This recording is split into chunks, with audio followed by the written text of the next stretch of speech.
बड़ा मेला होने वाला है, वहाँ भी है तो ये वहाँ की हम बात कर रहे हैं जो दूर कुछ होने वाला है वहाँ। ओके, तो उसके लिए लास्ट में हम देयर लगाएंगे। और तो और मेला को इंग्लिश में फेयर कहते हैं। फेयर मतलब एक गोरा भी होता है, फेयर वो एक एडजेक्टिव होता है तो उस जगह पे हम गोरा कहते हैं, लेकिन एज ए नॉन मेला भी होता है। ओके, जैसे वहाँ एक बड़ा मेला होने वाला है तो मैं कहूँगा there is to be a big fair there.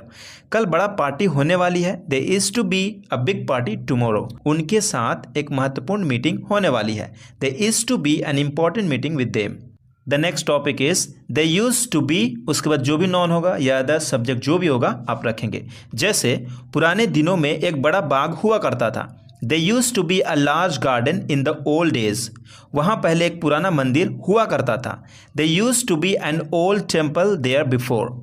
यहाँ पहले एक बड़ा पेड़ हुआ करता था लेकिन अब वह कट चुका है, they use to be a big tree here but it has been cut down now. The next one is there needs to be. Okay, उसके बाद जो भी ऑब्जेक्ट होगा रखेंगे आप। जैसे वहाँ एक अच्छा स्कूल होना चाहिए या फिर वहाँ एक अच्छा स्कूल होने की ज़रूरत है, कहना बिल्कुल सेम है, कुछ भी आप कह सकते हैं। ठीक है, तो आप कहेंगे there needs to be a good school there. इस जगह पर एक अच्छा रेस्टोरेंट होने की ज़रूरत है, there needs to be a good restaurant at this place. वहाँ अधिक पार्किंग की सुविधा होनी चाहिए या फिर होने की ज़रूरत है, there needs to be more parking facilities there. Next one is there seems to be, उसके बाद जो भी ऑब्जेक्ट होगा रखेंगे। ओके, सीम्स टू बी का मतलब होता है ऐसा प्रतीत होता है या फिर ऐसा दिखता है, ऐसा लगता है, उस जगह पे हम सीम्स टू बी को यूज़ करेंगे एज ए इंट्रोडक्टरी, मतलब देयर को यूज़ करके। ओके, इसका कई सारे यूज़ हैं लेकिन यहाँ पे हम देयर को यूज़ करके बनाने की कोशिश कर रहे हैं। ओके, जैसे वहाँ एक समस्या जैसा दिखता है, मतलब वहाँ ऐसा दिखता है जैसा कि समस्या है, इस तरह से भी कह सकते हैं। तो आप इंग्लिश में कहेंगे there seems to be a problem there. Okay, यहाँ पर कुछ गड़बड़ लगता है, there seems to be some trouble here. उसके विचारों में एक प्रकार का अंधविश्वास प्रतीत होता है, लगता है, there seems to be a kind of superstition in his thoughts. The next is there is likely to be, मतलब संभावना है। ओके, प्रोबेबल, तो उस जगह पे हम लाइकली टू बी को भी यूज़ कर सकते हैं। जैसे कल शाम को ठंड मौसम होने की संभावना है, कल शाम को ठंड मौसम होने की संभावना, इसे आप सब्जेक्ट फाइंड कर ही नहीं सकते। ओके, इसलिए यहाँ पे देयर को यूज़ कर रहे हैं। There is likely to be cooler weather tomorrow evening. इस वर्ष अधिक सड़क कंस्ट्रक्शन की संभावना है, there is likely to be more road construction this year. इस सप्ताह के अंत तक समस्या का समाधान हो जाने की संभावना है, there is likely to be a solution to the problem by the end of this week. Next one is there is certain to be, there is certain to be, उसको जो भी ऑब्जेक्ट रखना चाहते हैं रख सकते हैं। ओके, इसका मतलब निश्चित, गारंटी कह सकते हैं। कई बार क्या होता है हिंदी में हम इस तरह से सोचते हैं, इसलिए यहाँ पे सर्टन और गारंटी को देख लेते हैं थोड़ा सा। उस समय बच्चों की हंसी होने की गारंटी है, there is certain to be childrens laughter at that time. आपको वहाँ अच्छे लोग मिलने की गारंटी है, देयर इज सर्टन, निश्चित है, टू बी गुड पीपल, अच्छा लोग होना वहाँ, टू मीट यू, आपसे मिलने के लिए वहाँ पर, to meet you there. Okay, इस विद्यालय में एक अच्छा शिक्षक होने की गारंटी है, निश्चित है, there is certain to be a good teacher in this school. The next topic would be even then, फिर भी। इसका फिर भी को यूज़ जैसे आप चाहे कर सकते हैं। जैसे वह चुपचाप बैठा था फिर भी मैंने उससे बात करने की कोशिश की, he was sitting quietly even then I tried to talk to him. Okay, मैंने उसके साथ काम किया फिर भी वह मेरे साथ खुश नहीं था, I worked with him even then he wasn't happy with me. इस तरह से आप इवन देन को यूज़ करेंगे फिर भी के सेंस में।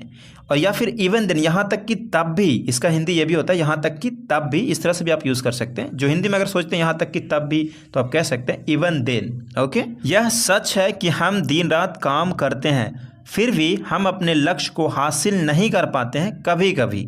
It's true that we work day and night even then we are unable to achieve our goals at times. कभी कभी ऐसा होता है। इवन टुडे, आज भी, या फिर यहाँ तक कि अभी, अभी भी, मतलब एक इस सेंस में यहाँ तक कि आज भी।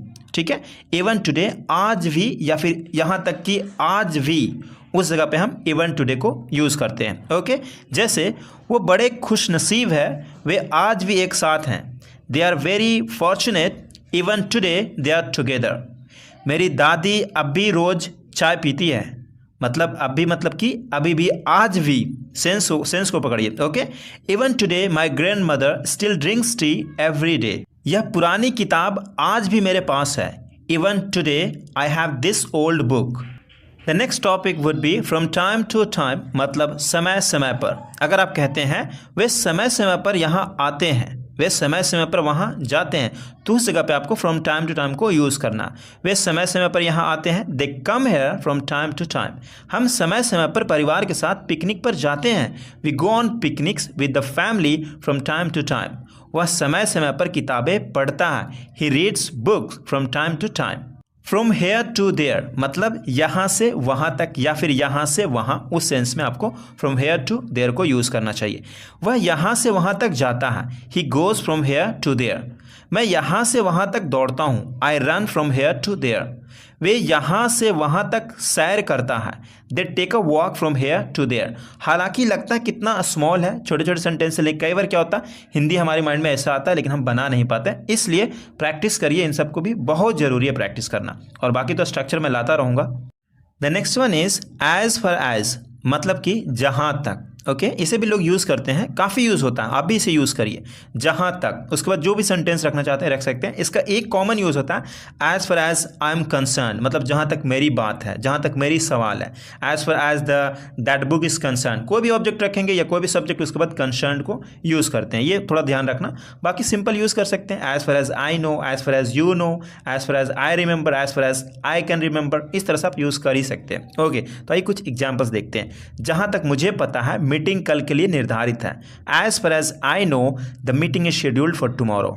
जहाँ तक मुझे याद है या फिर जहाँ तक मुझे याद कर सकता हूँ, हम आखिरी बार 2020 के गर्मियों में मिले थे। As far as I remember या फिर as far as I can remember कह सकते हैं, डिपेंड्स करता है कि क्या कहने वाले आप। Okay, we last met in the summer of 2020। Okay, जहाँ तक बात आपके स्वास्थ्य की सवाल की है तो आपको डॉक्टर से सलाह लेनी चाहिए। As far as your health is concerned, you should consult a doctor for advice. Until, जब तक नहीं। Until के अंदर में नेगेटिव सेंस होता है। ओके, ये हमेशा याद रखना, Until के बाद कोई नेगेटिव सेंटेंस नहीं आता, क्योंकि ऑलरेडी इसमें नेगेटिव सेंटेंस ही होता है, ये नेगेटिव ऑलरेडी ले रखा होता है ये। जैसे मैं तब तक इंतज़ार करूँगा जब तक वे वापस नहीं आते।